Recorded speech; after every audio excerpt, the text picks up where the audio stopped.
So hey guys, welcome back to my channel. और आज मैं बनाने वाली हूँ एक शर्ट जो कि बहुत ही इजी और सिंपल तरीके से मैं बनाऊंगी कि बिगिनर्स भी इसको इजीली क्रिएट कर सकते हो।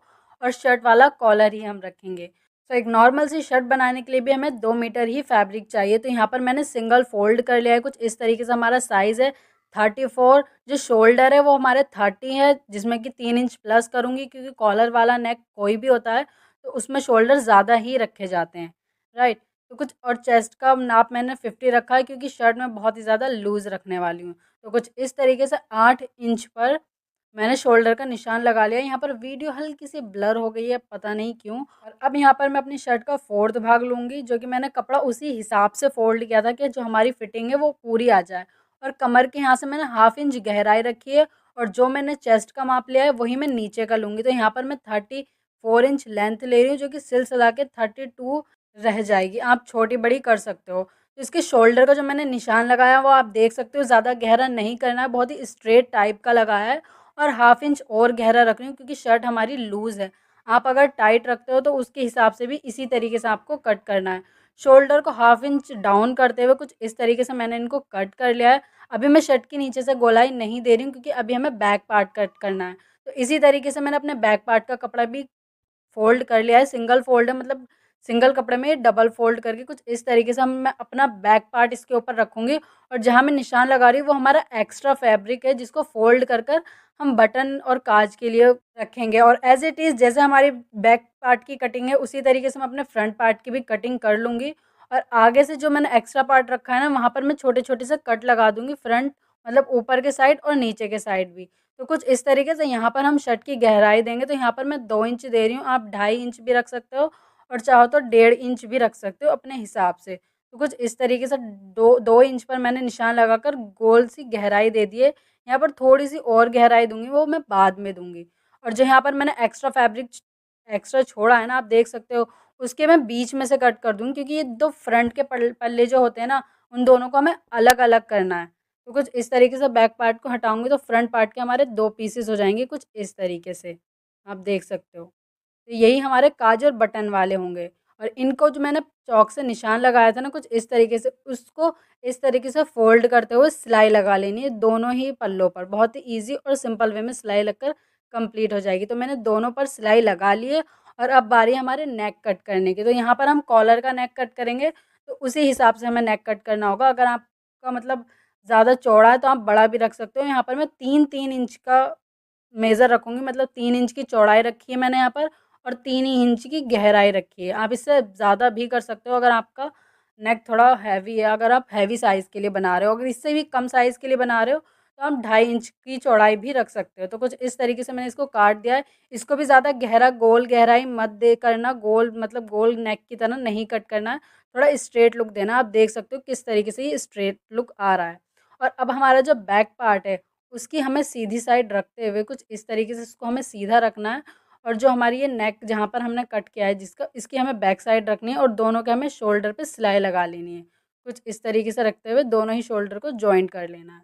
और शोल्डर जॉइंट होने के बाद आपको इसके बैक पार्ट का जो है ना ½ इंच की गहराई दे देनी है कुछ इस तरीके से, ताकि आपका कॉलर एकदम परफेक्टली राउंड बैठे। देन इसकी गोलाई की हमें मेज़रमेंट ले लेनी है क्योंकि उसी के हिसाब से हमें कॉलर कट करना है।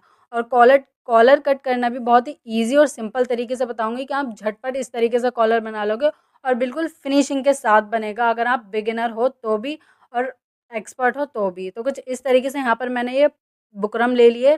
ये हार्ड वाली बुकरम है जो कि शर्ट के कॉलर में लगती है, पेपर पेस्टिंग नहीं है या फिर वो पाँच वाली बुकरम भी नहीं है। तो कुछ इस तरीके से 16 साढ़े 16 इंच का मेरा कॉलर का साइज़ बैठा था, तो उसी हिसाब से मैंने 8-8 इंच पर यहाँ पर निशान लगा लिया है, जिसमें कि नीचे की गहराई ऑलरेडी है। अगर यहाँ पर गहराई नहीं होती तो आपको 2 इंच के ऊपर को निशान लगाना पड़ता। देन यहाँ पर मैं 3-3 इंच का 3 इंच चौड़ा ये कॉलर रख रही हूँ कुछ इस तरीके से। अगर आपको मेरे बोलने पर कुछ समझ नहीं आ रहा होगा तो देखने पे आई होप कि आपको अच्छे से समझ आ रहा होगा। तो कुछ इस तरीके से निशान लगाकर इस तरीके से गहराई दे दी। अगर आप चाहते हो कॉलर को और बड़ा करना और नुकीला करना तो इसको और ज़्यादा बढ़ा सकते हो ताकि उसके कोने निकल के आएँ। बट मैं नॉर्मली रखना चाहती हूँ तो कुछ इस तरीके से मैंने इसको सिंपली नीचे से तो ये कटा हुआ था जैसे कि मैंने कहा। अगर आपका चाकोर ही हो तो आपको 2 इंच नीचे से रखना है और कुछ इस तरीके से आपका कॉलर कट कर तैयार हो जाएगा।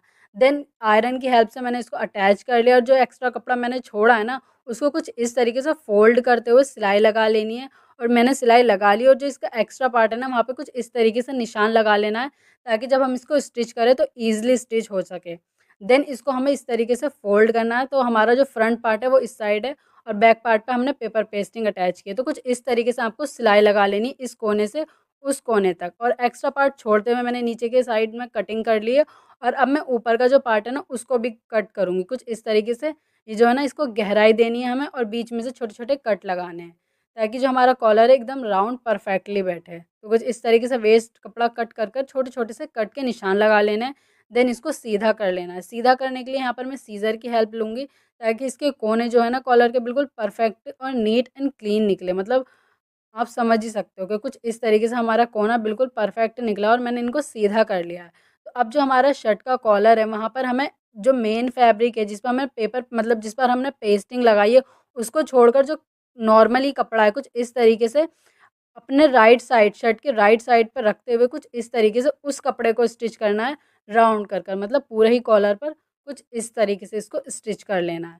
तो मैंने स्टिच कर लिया। अब हमारे बुकरम वाला पार्ट है, तो बुकरम वाले पार्ट को कुछ इस तरीके से, जो हमारे स्टिच वाला कपड़ा है, इसको अंदर लेते हुए इस तरीके से रखते हुए हमें इसको पूरे को, कॉलर को बना लेना है। और कॉलर बनाना इतना ईज़ी हो जाएगा, और ये गर्ल कॉलर ही है। नॉर्मली आप इसको बिल्कुल शर्ट वाला कॉलर वाला ही ये लुक देगा। कुछ इस तरीके से फ़ोल्ड कर कर एक सिलाई लगा लेनी है और ये हमारा मिनटों में कॉलर बनकर रेडी हो जाता है। सो आप देख सकते हो हमारा कॉलर भी बनकर रेडी हो चुका है। आप चाहो तो पहले फिटिंग भी कर सकते हो और पहले स्लीव्स भी लगा सकते हो। तो यहाँ पर मैं स्लीव्स लगा रही हूँ। तो स्लीव्स की लेंथ मैंने 21 इंच रखी है। जो एक्स्ट्रा कपड़ा है उसको मैं फ़ोल्ड कर कर यहाँ पर इलास्टिक डालूँगी, और इलास्टिक आपको किस तरीके से डालनी है वो भी मैं बताऊँगी। तो आर्म होल की गहराई मैंने 3 इंच ली है और इसका जो एक्स्ट्रा कपड़ा है उसको मैंने कट कर लिया है और आर्म होल को भी कुछ इस तरीके से कट कर लिया। और यहाँ पर जो मैंने निशान लगाया है, यहाँ पर मैं कैंची से थोड़ा-सा निशान लगा दूँगी, ताकि फ़ोल्ड करते हुए दोनों साइड से बराबर ही फ़ोल्ड हो। तो अभी मैं सिंगल स्लीव्स ले लूँगी, एक स्लीव को कुछ इस तरीके से लेना है।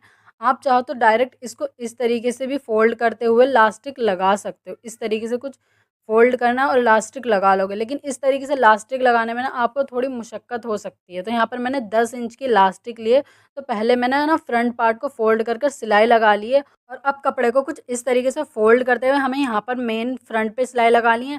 फिर यहाँ पे कुछ इस तरीके से नीचे सिलाई लगानी है और इस तरीके से हमें इलास्टिक खींच कर उसके दूसरे कोने तक लेकर जाना है इलास्टिक को, और यहाँ पर सिलाई लगा के फिर यहाँ पर सिलाई लगा ली। इस तरीके से इलास्टिक लगकर ईज़िली रेडी हो जाती है। आप देख सकते हो हमारी इलास्टिक बहुत ही परफेक्टली लगी है और इससे इलास्टिक निकलती भी नहीं है।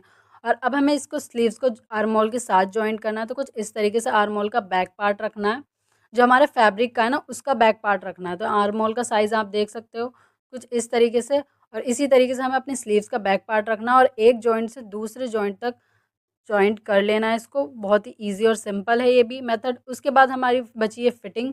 तो आर्म होल हमारा जुड़ चुका है, तो कुछ इस तरीके से शर्ट को हमें फ़ोल्ड करना है, सीधी साइड से भी आप देख चुके हैं। और अब हमें यहाँ पर इसकी फिटिंग का निशान लगा लेंगे। निशान लगाओ, अगर आपको फिटिंग रखनी है तो आप निशान लगाओ, अदरवाइज़ हाफ़ इंच का मार्जिन छोड़ते हुए आप इसको पूरी तरीके से दोनों साइड से फिटिंग कर लो, अगर आपको लूज़ शर्ट रखनी है।